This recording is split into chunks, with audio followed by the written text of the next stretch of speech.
Vous êtes sur Canal 3 Bénin. Mesdames, Messieurs, bonjour. Bienvenue dans cet entretien sur l'actualité politique au Bénin. Révision constitutionnelle agitée dans l'opinion. Nous allons parler pertinence de cette question qui fait couler la plupart du temps beaucoup d'encre et de salive dans notre pays. Je suis avec une illustre personnalité de la question constitutionnaliste, agrégé de droit public et sciences politiques à la retraite désormais, ancien président de la Cour constitutionnelle, professeur Théodore Olo. Bonjour professeur. Monsieur le journaliste, bonjour et bonne heureuse année. Merci et mes meilleurs voeux à vous professeur. La santé surtout. Merci. La paix pour le pays. D'accord. Professeur, il y a une question que je m'en voudrais de ne pas vous faire dès l'entame de cet entretien. Est-ce que c'est interdit de sortir dans l'opinion qu'il faut réviser une constitution? Est-ce qu'une constitution est une norme immuable? Vous savez que la Constitution a prévu les modalités de sa révision, parce que la Constitution n'est pas figée. Ce qui est interdit, c'est d'exprimer la volonté de modifier la Constitution pour faire un troisième mandat.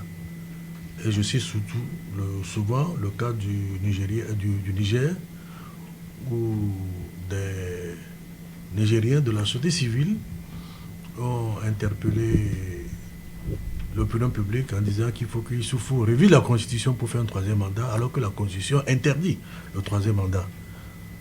Dans notre Constitution, il est dit que chaque citoyen doit respecter l'ordre constitutionnel. Au Niger, la justice est saisie de la question et ces deux qui ont émis cette opinion ont été condamnés. Pour montrer l'exemple, parce que le Niger a connu un coup d'État lié à un troisième mandat de Tandja, qui, malgré la volonté de l'opposition de la Cour constitutionnelle du Niger, a fait adopter une nouvelle constitution, a dissous la Cour constitutionnelle pour avoir un troisième mandat, et il a été renversé par un coup d'État. Pour éviter que cela ne se reproduise, les Nigériens ont été fermes sur la question. Et vous vous souvenez que du temps du président Dosso Robert, le ministre, je crois, de l'agriculture de l'époque, Djibril Fatoumata, avait dit que si le peuple voulait, comme Franklin Roosevelt aux États-Unis, en oubliant les circonstances, et qu'il n'y avait pas à l'époque une limitation de mandat dans la Constitution américaine, elle ne le savait certainement pas, que donc comme Roosevelt, le président Yahya Boni pouvait faire un troisième mandat. La Cour a condamné ces propos, d'abord parce qu'elle est responsable, même si elle a la liberté d'opinion. La liberté d'opinion ne veut pas dire qu'il faut remettre en cause, surtout pour une personnalité, les exigences de la Constitution qui nous imposent le respect de la Constitution, d'autant plus que la limitation des mandats a garanti la stabilité politique dans le pays, à la différence de ce que nous avons connu depuis l'indépendance, puisque le fait de ne pas faciliter l'alternance en excluant l'opposition, comme c'était le cas avec l'alliance à Petit Manga avec le PDU, le cas avec Awanikbe, à Petit avec le PDD, leur mandat était de 5 ans. Au bout de 2 ou 3 ans, il y a eu un coup d'État. Même le président Zissou, qui est arrivé en 68, quand on l'a installé, on a dit qu'il aurait un mandat de 5 ans, avant qu'on ne procède à des élections. Il a voulu créer un parti, Union pour le renouveau du Dahomey, mais à son offre, il a été renversé par le coup d'État. Donc il n'est pas allé au bout de ce mandat. Nous avons la chance, depuis 1990, que l'alternance puisse s'organiser par les unes sans qu'on ait recours à la force. Alors pourquoi dire qu'il faut faire sauter le verrou de la limitation des mandats?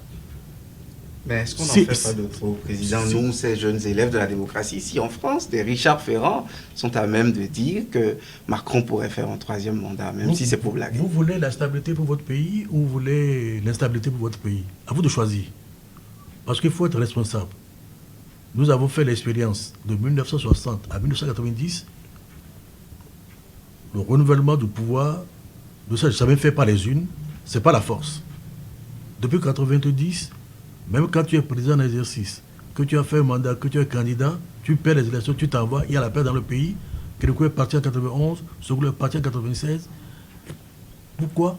Parce que les gens savent qu'au moins par les unes, par des élections libres et crédibles, on pourra réellement arriver au pouvoir. Donc ce n'est pas la peine de recourir à la force. Est-ce que les Sud-Africains sont plus intelligents que nous? Quelqu'un comme Nelson Mandela a fait 27 ans en prison, a fait un mandat de 4 ans, alors que la Constitution n'a pas dit qu'il ne peut pas faire plus de 2 mandats. Il n'a fait qu'un seul mandat, il est parti. Est-ce que le pays n'a pas continué à se développer? Est-ce que Nelson Mandela est encore là? Donc celui que vous voulez qu'il reste au pouvoir parce qu'il est indispensable, il ne va jamais mourir. Vous n'allez pas enseigner de mauvaises choses à vos enfants ni à vos élèves. Alors c'est la liberté d'opinion. Dites à vos enfants, vous pouvez tuer qui vous voulez. Est-ce que vous le dites à vos enfants? Il faut respecter la vie humaine.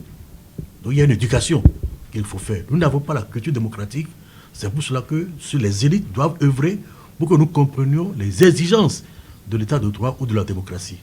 Ou bien nous acceptons de vivre dans une dictature, ou nous voulons vivre dans une démocratie. Dans la Constitution, il est dit, l'engagement du peuple béninois a édifié un état de droit et de démocratie pluraliste. C'est un engagement que nous avons pris. Donc il faut faire une éducation. En conséquence, en disant, ah oui, mais est-ce qu'on ne peut pas dire, est-ce qu'on ne peut pas dire? Non, tout n'est pas permis. Voilà pourquoi il y a une constitution. Sinon, ce n'est pas la peine d'avoir des règles. C'est comme la circulation. Il y a le code de la route. Si vous ne respectez pas le code de la route parce que vous voyez un feu rouge, vous passez, vous pouvez faire un accident. On va dire, je ne vais pas respecter parce qu'il n'y a pas de voiture qui arrive. Est-ce que c'est nécessaire de respecter le code de la route? Et vous voyez quand les gens circulent, des potes commencent à respecter du code de la route, les embarras de circulation que nous avons dans toute société, il y a des règles. Il faut respecter la règle pour pouvoir avoir la paix et la stabilité et la cohésion.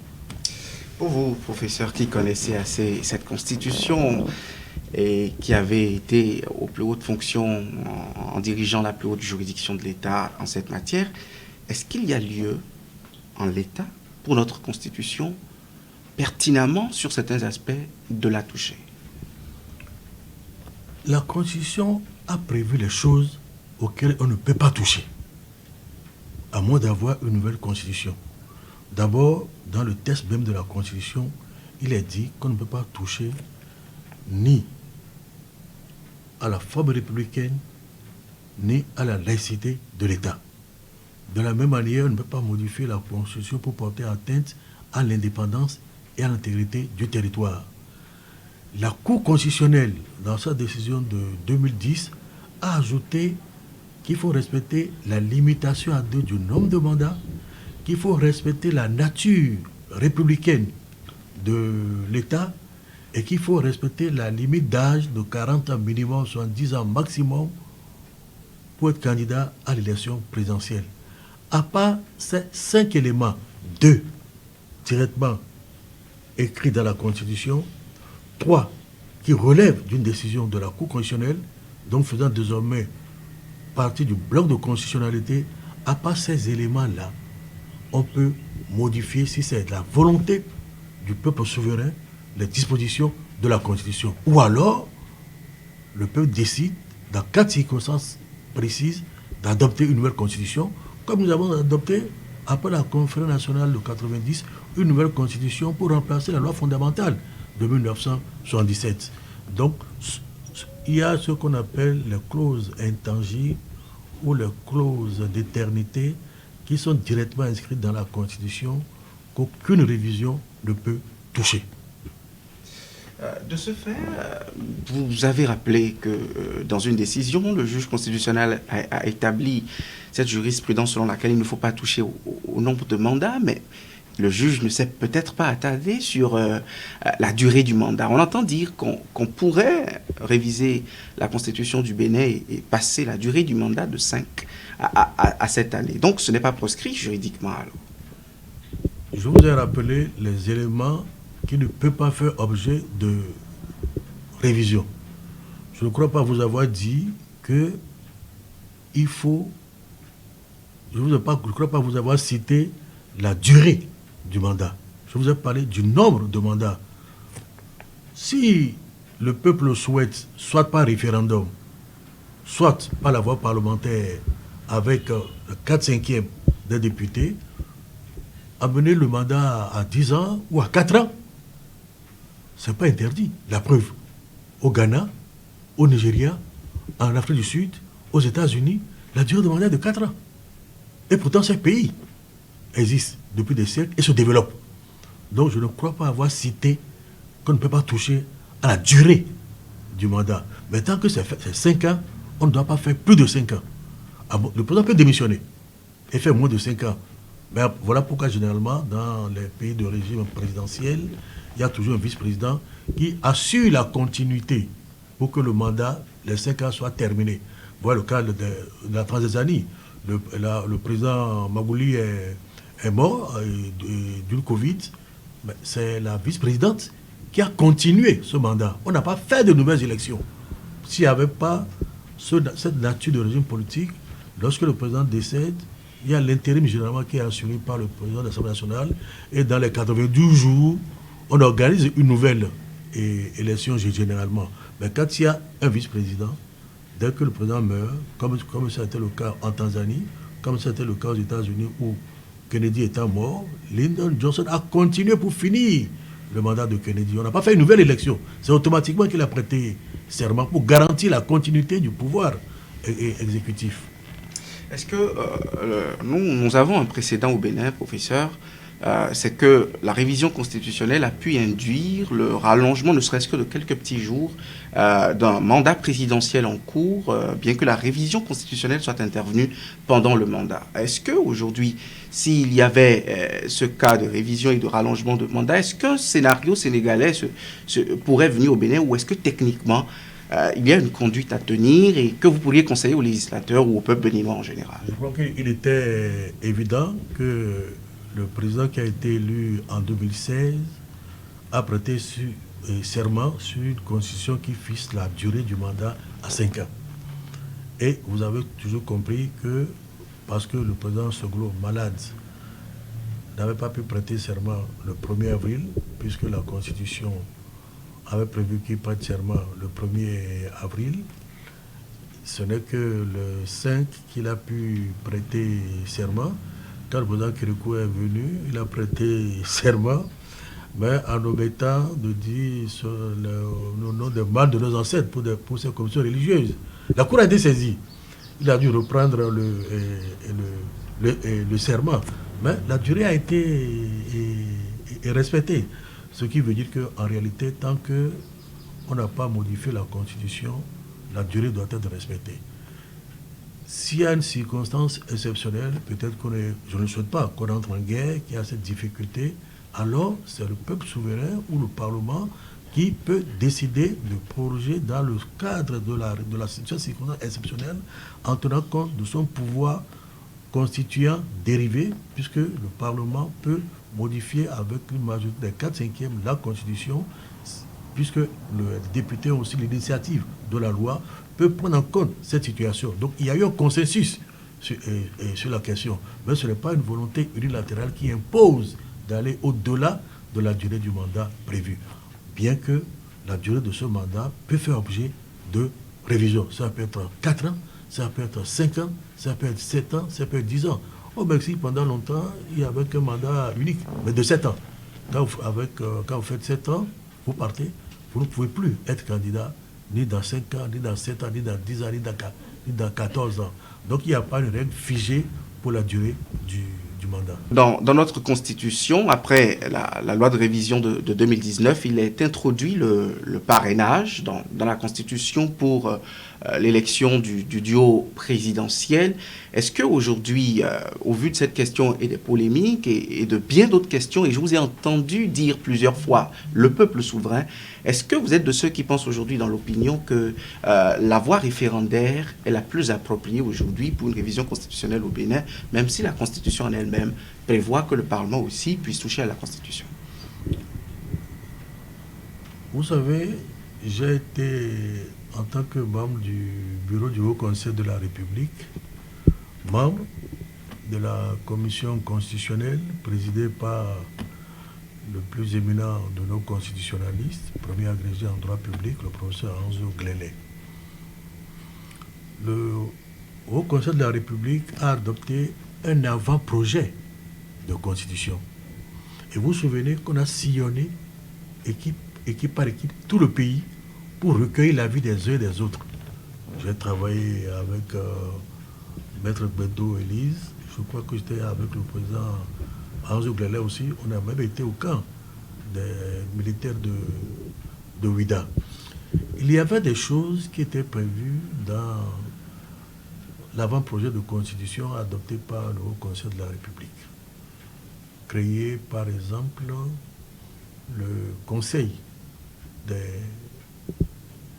des anciens qui serait la deuxième chambre de l'Assemblée nationale, l'équivalent du Sénat dans d'autres pays, où seraient représentés des représentants des chefferies traditionnelles, des hautes personnalités qui ont une carrière internationale, des élus locaux.